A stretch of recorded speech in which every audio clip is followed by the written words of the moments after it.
Hi, this is Darnell at Way Living Recipes, and this is my follow-up review of the Bella 4-quart Slim Air Fryer. If you've not already seen it, please see the initial review. That's where I do test cooks, measurements, all other types of testing, talk about all the functions and all the limitations of them and everything. That's all in the initial review. In this follow-up review, I basically talk to you about my thoughts and impressions and such. And this is an almost 30-day review. It didn't really make it 30 days, but I'll explain why later. Now, generally speaking, if you need this form factor, then this will be a great air fryer for you. But I think before you run out and get one of these, you need to consider the form factor carefully because it is nothing like most other basket air fryers. And if you're used to using other types of basket air fryers that have a wider basket, you may not like this slim factor depending on what you're accustomed to. Also, this air fryer has a ceramic coating, and you need to recognize that all of these types of what they call ceramic coatings, they fail.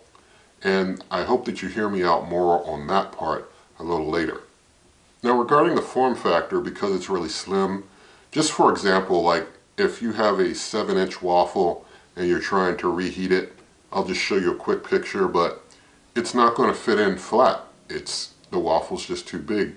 This is not really designed to reheat that type of thing. Sure, you can bend it and such, but I mean, I don't want to bend up my food. So, this is made for certain types of things that you want to heat up or cook that are going to fit in it properly.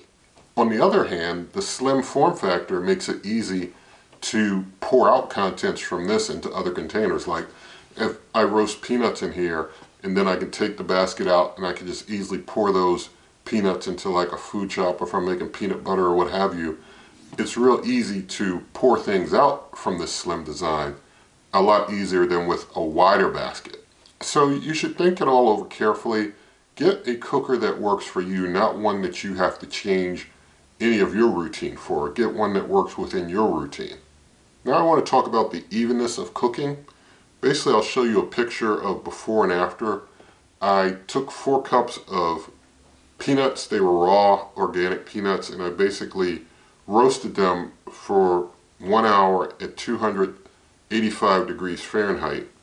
And I think that it came out pretty decent. I only moved them once, about halfway through, but it did a pretty decent job as far as the evenness overall of roasting those peanuts, and so it kind of gives you a good idea of how the heat distribution goes during a cook.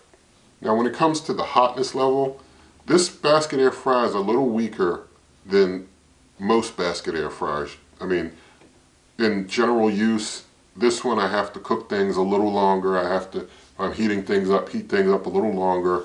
This is not about temperature tests. Temperature tests can give you, how things do on a test of temperature, which is in the initial review. But in everyday use for weeks, you can tell a lot more things about an air fryer or other countertop appliance than you can just in initial testing. And that's why I like to give the follow-up discussion, because this one, it's just weaker than most basket air fryers are. Now, on the other hand, the weakness of this air fryer also means that things don't get overcooked as quickly or as easily as they would in other basket air fryers. Now, as far as the sound level, there's a full sound decibel check in the initial review. You can check that out. But the user interface is not very hard to figure out on this one. I noticed though on the user interface, it's mostly words, and like only one of the icon or one of the buttons has an icon. It seems like a lot of times icons are easier to figure out when you're moving really fast, doing things like, especially if you have words and icons, that's even better. But in using this one with the user interface, I sometimes, because the power button had an icon and everything else had words, I'd sometimes want to press the power button to start a cook instead of the start button.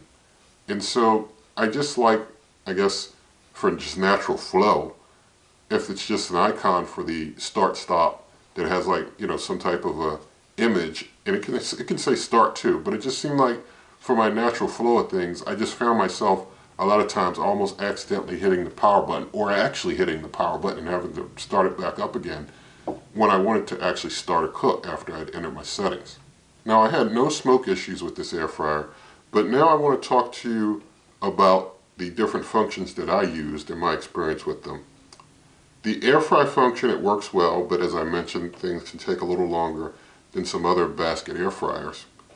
Bake, this is an excellent basket air fryer if you're going to bake. And I'm going to show you a picture where I made some almond flour chocolate chip cookies. I cooked them at 350 and basically ran it for 5 minutes in advance for a preheat. And then I baked them for 15 minutes and the tops didn't get really burnt over or anything like that, which is really nice. So this basket air fryer is great for baking. For roasting, it works well. I didn't use the broiler. I also didn't do dehydration. But for reheat, it works well as long as you use containers that can fit. I found that a lot of the ramekins and such that I would use or other types of containers just wouldn't fit well or fit at all in this slim design. So I do have some glass containers and such that are able to fit in some other things. So I had to basically resort to those because some of the other containers were just too wide for this slim of a form factor. Now I do have to mention, if you've not already seen it, be sure to see the video where I air fried an egg in a cast iron skillet in this air fryer. It's a small cast iron skillet, but basically it did it, and it did a decent job with that. And I hope that you check that video out because it's related to some other things that I have to discuss here with you in this follow-up. And the coating, as I mentioned, these coatings, they fail. What they call ceramic coating is really a chemical. It's not like ceramic pots of old or ceramic pottery. It's not like that. It's best described, in my opinion, as a marketing term for a chemical when they say ceramic coating. I feel it's a marketing term for a chemical because that chemical, we don't get the full ingredient list of that chemical. So, you know, we're told generally what they use, but we don't get the full chemical breakdown for each of these companies using what they call ceramic coating of what they used in that. And so, you know, they fail, and it's not a question of if they're going to fail, just when. And it seems like they can fail in a shorter period of time than some other thing. So when the coating does fail, you want to immediately stop using it. I'd recommend stop using it at that point, or you know, try and get a replacement or something, because the coatings, you know, you don't want to use something that has a disturbed coating. The coating you want to have perfectly intact. If you're using a cooker with a disturbed coating, I just recommend that you stop, continue researching about coatings and the different, you know, background of these things. It's just better to not do it. And in my case, the coating for this one, it wore off in less than 30 days. And so I'll just show you real quick. So here I have the air fry rack, and you may be able to see in the center there how things are starting to wear out on there. Things started wearing off. Now let me explain how things got to this point, because cooking an egg in a cast iron pan didn't do it. But basically after that, something that I did after that did do it. And so basically what I did is since, you know, when I got that egg out, it was just a little sticky on the pan. So I wanted to season the little skillet. And so I tried it in here. And so basically I did 400 degrees, 1 hour, and I coated it well with some extra light olive oil. Don't confuse that with extra virgin olive oil or any type of other olive oil. People always get it confused. It's made for high smoke point. So it's good for this type of thing. But anyway, season the pan in here for an hour. After that, the coating had started to rub off a bit. And that's because this ceramic coating, even though it can tolerate maybe some food on it or something, it failed when having some hot metal right on it for an extended period of time. It failed. Doing something for a short period of time, it's okay, but something for a long period of time, like its highest temperature for an hour, it couldn't tolerate it. And so basically what I did was I contacted Bella. I told them that the air fry rack failed. and I just wanted a replacement air fryer rack is what I requested. And I didn't tell them about me having a YouTube channel or anything of that sort. I just told them that I'd like to have a replacement air fryer rack. And basically, their customer service, I will say, is superb. It's superb. They have great customer service. They were very swift. They were very detailed and did a great job handling my situation. They didn't have anything to give me a replacement on hand. I guess they've been selling so quick. But they just basically gave me a full refund. I didn't ask for a full refund. I just asked for a rack. But they gave me a full refund, which is excellent customer service. And so I did have to disable the unit, and I won't go into those details. I don't want anybody abusing that process that doesn't need to. But if you have to go through the process, I will say everything is pretty easy and straightforward what you need to do. And so Bella has great customer service, has been my experience. Now I want to talk about cleaning. Basically, until the coating fails, cleaning is very easy. The ceramic coating works while it's still in place. And so now I'm going to talk about comparison. And I'm just going to compare with some things here. If I don't touch on an air fryer that you're interested in, please see the other reviews and material here on the channel.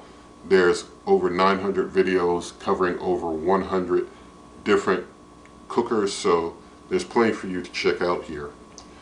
But comparing this Bella with the Ninja Air Fryer Pro 4-in-1, personally I just prefer the wider basket design. The slim design is not good for my needs. And also comparing this Bella to the Ninja Crispy. Now in that case, even though the Ninja Crispy has a wider container for food, as long as things hold up in a Bella, I would get 2 Bellas instead of a Ninja Crispy. And the reason why I get 2 Bellas instead of 1 Ninja Crispy is because with the Ninja Crispy you get 2 containers and you can go back and forth between those 2 if you want. But 2 Bellas cost much less than 1 Ninja Crispy. And with 2 Bellas I get 2 whole air fryers. So I'd get 2 Bellas before I got a Ninja Crispy, because the Bella has temperature control as well. The Ninja Crispy has no temperature control other than setting for one of the types of functions, and that's as close as you get to temperature control. In this Bella you can even dehydrate, which you certainly can't do in a Ninja Crispy. Now in this Bella compared to window basket air fryers, I personally would go with a window basket air fryer before the Bella, because all of them cook hotter than the Bella.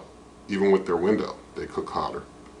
And so with those, they're decent, reasonably priced as well. So I'd go with window basket air fryer before going with the Bella. Now this Bella, in comparison with the Philips 2000 series air fryer, the 4.4 quart version of that, which is also reviewed here on the channel, the coating on that Philips, it failed in less than 30 days, and I never put any cast iron in it. The only container I ever used in that was like ramekins, real ceramic ramekins. But still, and I got a report from someone who said they didn't even put a ramekin in theirs and the coating failed. So the coating on the Philips to me seems more prone to failure than even the Bella, which basically I was using it in kind of an edge case that most people aren't going to do when the coating failed. So between the Philips 2000 series and its Bella, I'd go with the Bella. Now the Ninja Prestige is still my overall champ, but I will say do not worry about what I like or don't like. I make material here for you to decide what works best for you. You should not buy what's for me unless you're buying me an air fryer, and I'm not taking gifts at this time. So basically my point is, get what you like, okay? And so nothing in this video is sponsored, nothing given to me, and I like things that way.